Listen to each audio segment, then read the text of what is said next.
Major funding for this program is provided by Betcher & Company, investment bankers since 1910, with additional funding from the Corporation for Public Broadcasting. From the State House in Boise, Legislature 82, Idaho's most comprehensive report on the state legislature. Good evening.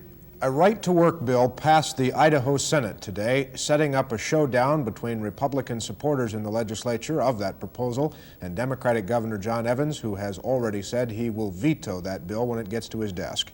Gene McNeil will be along in a moment with details on the right-to-work story. Also in our broadcast tonight, no decision was made today by the legislature's Budget Committee on a supplemental budget request to operate Idaho's 3 public television stations.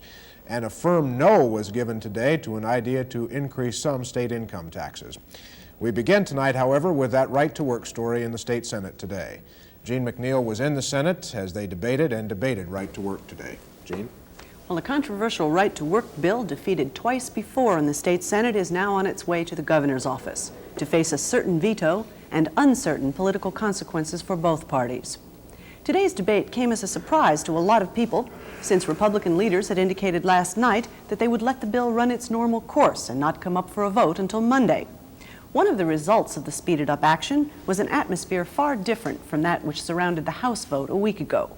Instead of playing to a gallery packed with TV cameras and noisy union members, senators spoke mostly to a quiet crowd of typical legislature watchers.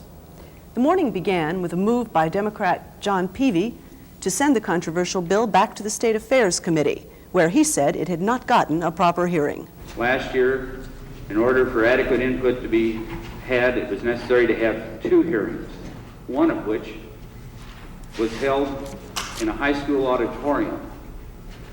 Now, to pretend that you have afforded the public an adequate opportunity and facility in which to have input into the passage of this bill that affects the lives of thousands of Idahoans is a sham, I really think. Peavy wanted the committee to hold a public hearing and, if necessary, to force Idaho Attorney General Dave Leroy and the now defunct Bunker Hill Investment Group to answer what he called tough questions about right to work. But to Majority Leader Jim Risch, that idea was an exercise in futility, since right to work faces an almost certain veto. When Peavy's motion failed, the parties caucused and emerged with an agreement to suspend Senate rules for an immediate vote. The bill's floor sponsor called himself a longtime supporter of right to work, even when he was a union member. My personal opinion is that we have some very good unions who do not need compulsions. We have some bad unions who don't deserve compulsion. The service to the people should be enough to make unions serve them better. I would like to give an example of this. If a Chamber of Commerce of a city required every business place within that city to belong to the Chamber of Commerce, then those who were in the leadership position would not have to work so hard, and they could do 2 things. They'd either get very lazy or very dictatorial. As it is now, the chamber leadership of the Chamber of Commerce must work very hard to hold their group together. And I feel that this bill will do a great deal of good to help good unions hold their leadership together. To Parry, the issue was leadership. But to opponent Peavy, right to work is a union-busting bill that would take away freedoms. Nobody forces a group of employees to organize. That's a choice that they make. And they hold an election. And like so much of America, the majority rules. And if a majority votes to have a union, then that union is to be the bargaining agent for those employees with that company. And then they sit down over a table and they negotiate. There's nothing automatic about having a union shop, which means that an employee pays dues, but he does not have to belong. And there again, that's a kind of an American principle. You pay for what you get, and freeloaders aren't really appreciated. So here we come with a law that outlaws that freely negotiated agreement. What a bunch of great conservatives we are. When business gets in trouble, they come running to a legislature to pass a law outlawing a certain type of agreement. I think we ought to be ashamed of ourselves. But the emotional debate came, as it has all along, on the question of Bunker Hill and whether a right-to-work bill could have kept the company from shutting down. Were the jobs of the organizers in jeopardy? The answer, of course, to that is no. However, they came to Idaho, told the Bunker Hill workers they couldn't go to work. Then they boarded their airplanes, went back home with their jobs secure, not caring about the men out of work at Silver Valley. As mentioned, the vote for going back to work was in the neighborhood of 60%. However, with the final outcome going against the union's wishes, they decided not to call it official. It was simply an advisory vote. Now let me ask the question. If the union election had been in their favor, would it still have been considered advisory vote? I don't believe so. I have spent a couple very unpleasant weeks. You all know the things that are happening in my district, and I've not been happy with them. But I'm not happy with this kind of stuff either. No more Bunker Hills. We've got an Attorney General's opinion that said right to work didn't have a damn thing to do with this. And I resent, fellow senators, people like Mr. Bratt and his organization, who I see here listed as a home base in Springfield, Virginia. I don't know who's contributed to these right to work people, but I'll tell you, if they were selling cornflakes to Cadillacs, the federal government would come down on them for misrepresenting themselves, because to me that's a misrepresentation of the fact. Despite Lannon's pleas that Bunker Hill not change any votes, it did. Among them, former right-to-work opponent John Barker. We're in a situation where we don't run our own shop, so to speak, in northern Idaho, but we are dictated from out of state. Now, I recognize there are other factors that you could say, and I recognize them, but to my constituents, I'm having a hard time trying to tell them that that doesn't enter in. I'm getting the letters back from them much more than I did before, from people that I very strongly admire and think highly of, who come now this time and say, enough is enough. So I'm going to have to say that I'm going to vote for the right to work bill. And Barker wasn't the only one. Of the 8 Republicans who voted to table the bill last year, only 2, Boise Senators Vern Brassey and Edith Miller Klein, opposed it this year. But at least one of the 6 who changed their minds didn't sound too happy about it. I'm sad that this argument has left the philosophical plane where it should be, freedom of choice versus majority rule. Good cases can be made on both sides. I'm sad that we have had very little discussion of the practical effects of what will happen if this becomes law. I'm very sad that politics has become involved. And I'm sad that there's been no room for compromise or common sense give and take. I am hopeful that after this vote is taken that we can return, heal our wounds of our emotional split here, and that we can return to the important, albeit mundane tasks that we are elected to do. District 10 votes aye. Senator District 10 votes aye. Fairchild, Barker, and the others turned out to be just what right-to-work supporters needed to reverse last year's 20-15 defeat. And when the votes were counted, it wasn't even close. Roll call shows 21 ayes, 14 nays, more than the majority having voted in the affirmative. House Bill 523 has passed. It says very corrections title. Title being approved. House Bill 523 will be returned to the House of Representatives. After the vote, Senate supporters spoke cautiously of their victory, their minds already on the veto they're sure will come. But over in the House, at least one member was celebrating. Gooding Republican John Brooks has seen his bill go down to defeat twice before. Well, yeah, it is a good feeling. You know, finally we've got it through both houses and it's headed to the governor's desk, where I really hoped it would have happened in 1977, but it didn't. And I am grateful that the Senate did realize finally it was time to pass the right to work bill. How big a factor was the Bunker Hill situation? Well, not hearing all of the debate in the Senate, but I guess over there it was more of a factor than it really was here in the House whenever we had the bill before us last week. And I understand a lot of the senators used Bunker Hill as a reasoning for right to work. Any words for the governor? Well, I would hope the governor would take a long look and preferably sign it or let it come in law without his signature and not veto it. In the past, Republicans have been concerned about political consequences, and some of them still are. Are you concerned about that? I think I just don't see where it's going to hurt the Republican Party at all, because of the fact that a vast majority of the people in the state of Idaho support right to work, and most of those people are, are good Republicans, and so I think we're in good shape. Idaho Freedom to Work Committee Chairman Peter Bratt was also a happy man today, telling reporters the Senate had voted the way their constituents wanted and the way their consciences demanded. And he called on Governor Evans to take into consideration the wishes of the people and the legislature and not veto the bill. Labor leaders were not so happy, but they were also not surprised. AFL-CIO President Jim Kearns said he knew Republicans would try to rush the Senate vote through, and he said he believes the scare tactics involving Bunker Hill did have an effect on the outcome. Incidentally, there was some talk among Republicans this afternoon of trying to send that bill down to the governor's office before Governor Evans gets back from California on Monday. But apparently part of the agreement to vote on the bill today included a promise from Republican leadership that that would not happen. Mark, I think from watching the vote today that there's no question that John Brooks was right, that the Bunker Hill situation did have more impact in the Senate than it had in the House.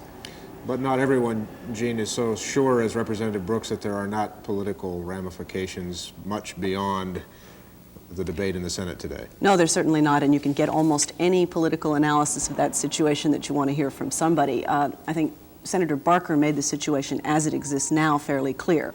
He essentially said, as we heard on the tape, that he wasn't sure what the connection was, but his constituents were.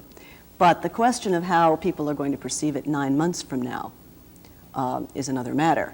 What might happen if it got on the ballot in some way is also a political question. That could bring out a labor vote very, very strongly. So, I'm compelled to ask you, there is really no question that Governor Evans will veto that bill.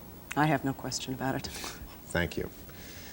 The House Revenue and Taxation Committee this morning unceremoniously killed a bill that would have brought Idaho's tax codes into compliance with the new federal tax codes, and at the same time raised some Idaho income taxes. Representative Morgan Munger said his bill would have a minimal impact on families with less than $25,000 in annual income, but it would cost higher income taxpayers in the state about $10 million a year. The total impact of the tax hike would have been $15 million, more than enough to offset the expected loss in state revenue through compliance with the IRS code. Munger told the committee this morning that taxes are like underwear.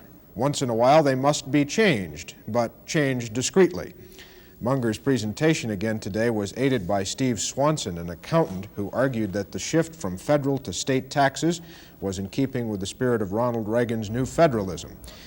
But some committee members, including Jerome Republican Gordon Hollifield, just wouldn't buy that, saying a tax increase is a tax increase. Well, the reason for it is, in order to have a healthy economy, you have to have cash in the hands of consumers, and you have to have them in good credit positions. So if you take money away from those individual consumers as taxpayers, of course, then you're working against the theory of the supply-side economic thing. And it doesn't make any difference when you talk about just a small amount or an insignificant amount, because everything is made up of small parts. Did that vote this morning really surprise you much? No, not really. I did hope to get it out of committee. I knew it would get a lot of flack on the floor, and I expected even more in the Senate, really. But flack just because there's that element of increasing taxes. Right. This is, after all, this is an election year, and increasing taxes is a bad word. And I think just anytime you say anything about increasing taxes, well, you create flags. Much of the committee's discussion this morning centered on just what the effect will be if Idaho does conform directly with federal tax changes. It was really a debate this morning over supply-side economics and the theory that money left in the hands of potential investors actually serves as a stimulus to government revenues. Well, I believe that if the things that people are saying about the supply-side economics is true, that there's going to be plenty of money at the state level to provide the services we need without going to an income tax increase. But Munger argues the new federalism implies states, in some cases, picking up federal sources of revenue. I feel that's one of the reasons that they're making those cuts, to leave some room for the state to pick up some more revenue. Mr. Swanson had checked with some of our federal offices with, I believe, with Sims and Hanson and McClure, I believe, and they agreed that they weren't suggesting that we raise taxes, but they did agree that that was part of the reason to leave some slack for us to pick up. So I still think there's a misunderstanding as to whether I'm right or they're right. There does seem to be little doubt now that the Idaho legislature will move ahead with a proposal to directly conform the state tax code to the federal, but without trying to make up for the lost revenue. It also seems certain that that supply-side economics argument will continue around here.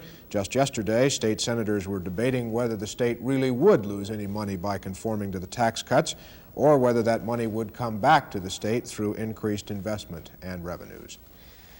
There has been a good deal of legislative discussion so far this session about removing the sales tax exemption on contractors at the Idaho National Engineering Laboratory in eastern Idaho. It's a proposal that legislators from that part of the state don't think much of.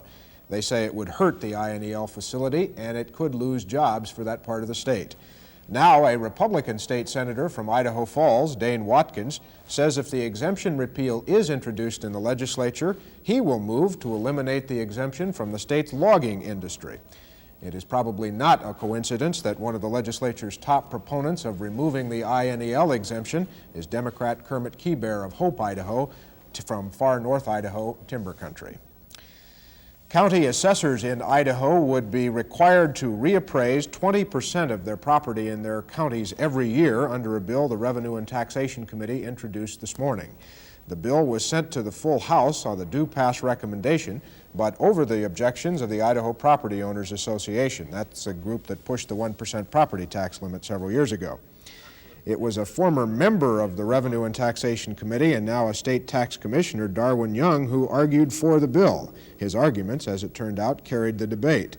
Despite what Property Owners Association President Don Chance said, the proposal was a hop, skip, and a jump around the 1% limit.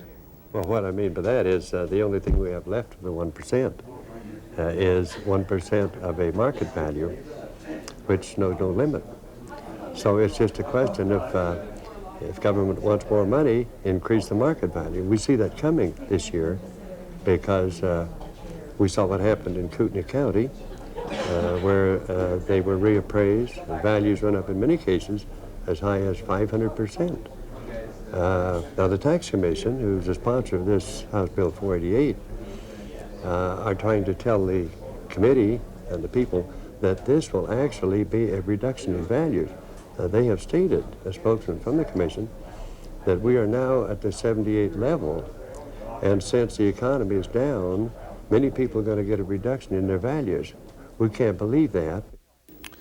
As Gene McNeil previewed on this broadcast last night, the legislative committee that's been wrestling with the question of how much to pay state employees today recommended a 5% wage hike for state workers. The committee also voted to recommend 1.5% in merit pay increases, but recommended using only $8 million new state dollars to fund that. To fully fund the merit pay, it's been estimated it would cost the state $10 million new dollars. No decision today on funding for the state's 3 public broadcasting stations, a situation that, among other things, leaves in limbo the question of whether public television in Idaho can continue to provide daily coverage of the state legislature. Eric Malone covered the budget non-decision making today. Eric? Back to square one. Those were the words of Senate Finance Committee Chairman Dave Little this morning. He was referring to the issue of supplemental appropriations for Idaho Public Television. The committee voted down 3 separate proposals to give public TV money needed to carry the 3 stations in Boise, Pocatello, and Moscow through to the end of the current fiscal year, which ends on June 30th. John Frandon, Legislative Fiscal Office Analyst, told the Joint Finance Appropriations Committee the 3 stations are requesting a supplemental appropriation of $225,500. With that, Burley Republican Dean Van England took the initiative, proposing about half that figure to fund only 1 TV station. Is that it makes better sense to me that we go to 1 station, which would be here in Boise, leave the Moscow and Pocatello stations basically intact, except that they would just be translator or transcriber stations, whatever you'd call them. Anyhow, they would take the signals and rebroadcast them into their areas. you would lose, in that method, you would lose local broadcasting from Moscow and from Pocatello, except that possibly some could be done through the colleges because the equipment would be there, and if they had people going to school that wanted to use the equipment, of course this would be available. The signal could then be beamed down to Boise and rebroadcast. But essentially, that way you would maintain all of educational television intact. You would maintain all of the PBS programs intact. You would lose some local broadcasting capability. With that explanation, I would move $125,000 as a supplemental with legislative intent that the stations on the state board start moving toward the one-station concept by the end of the fiscal year.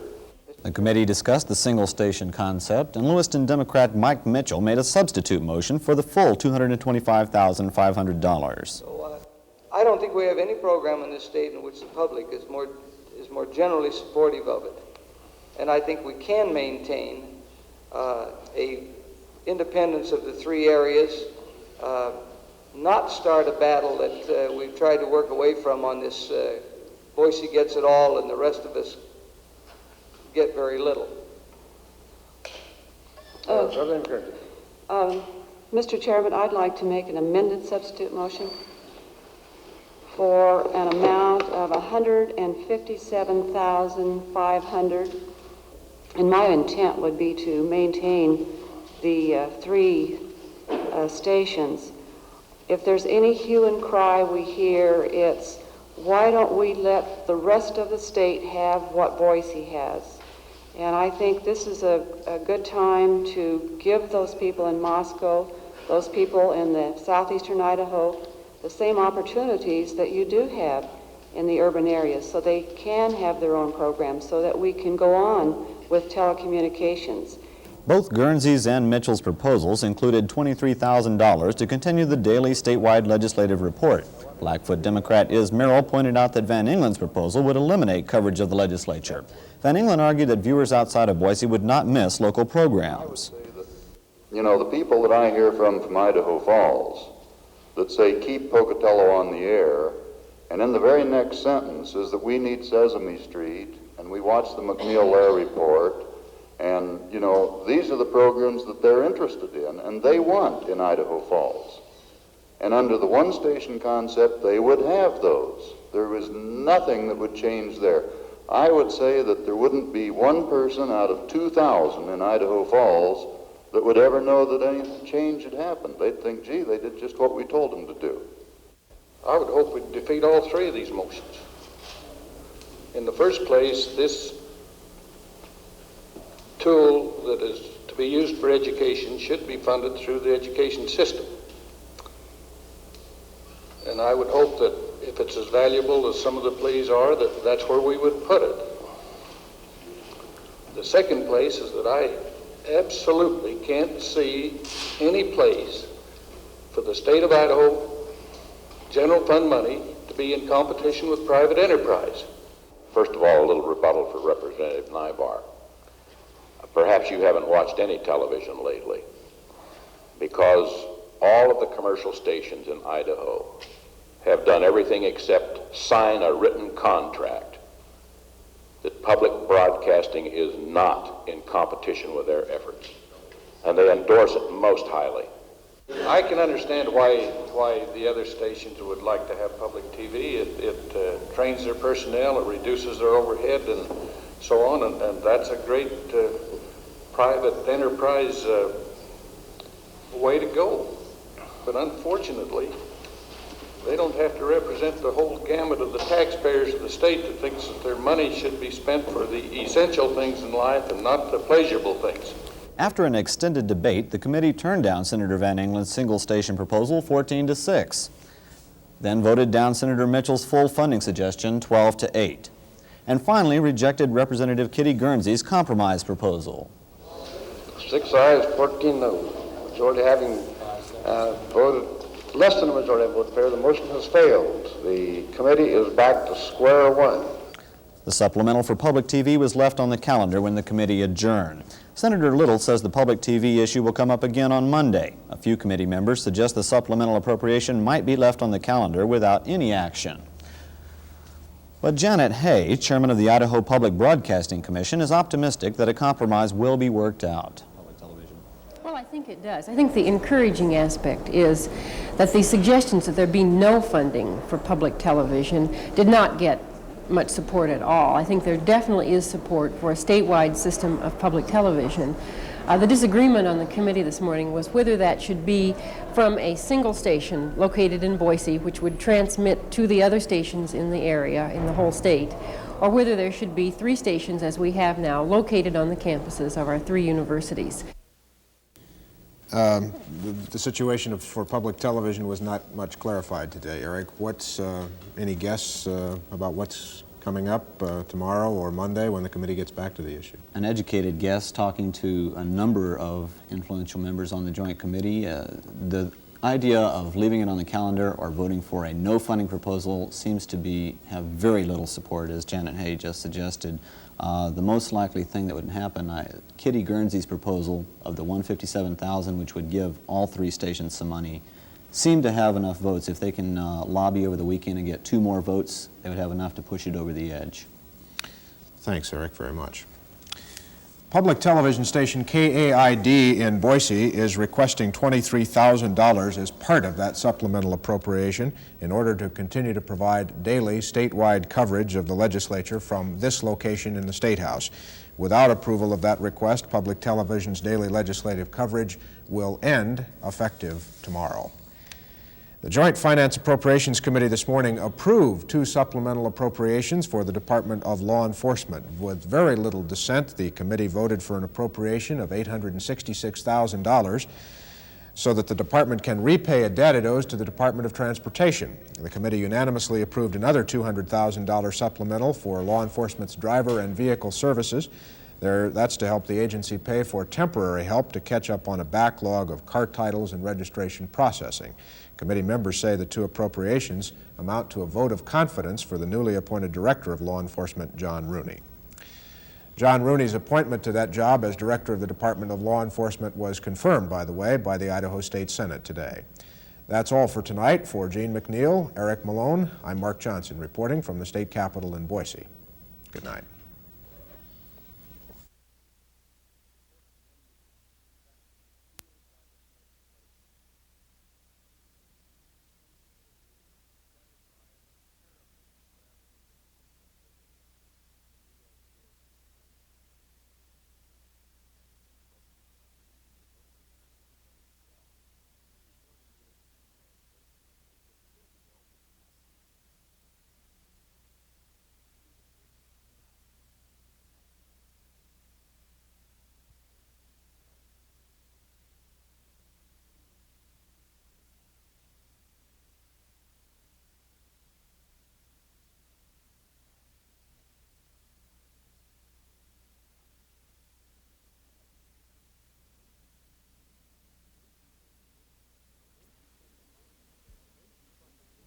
Major funding for this program is provided by Betcher & Company, investment bankers since 1910, with additional funding from the Corporation for Public Broadcasting.